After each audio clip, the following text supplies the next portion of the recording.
ఈ మేషరాశి వారికి ఈ ఏప్రిల్ మాసంలో చాలా అద్భుతంగా ఉంది.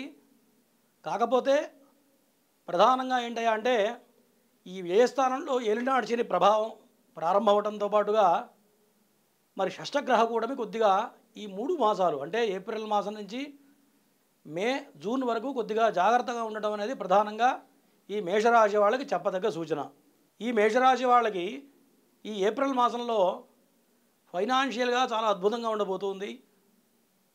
మరి ఎంత ఏలినాటి శని ప్రారంభమైనా మరి వ్యయస్థానంలో ఉండేటువంటి శని పెద్దగా ప్రభావం చూపించకపోవచ్చు.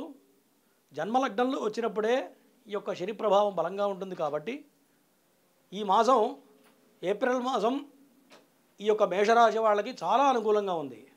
ప్రధానంగా ఈ పంచమాధిపతి రవి జన్మలగ్నంలో ఉండడం చేత చాలా అద్భుతంగా ఉంటుంది.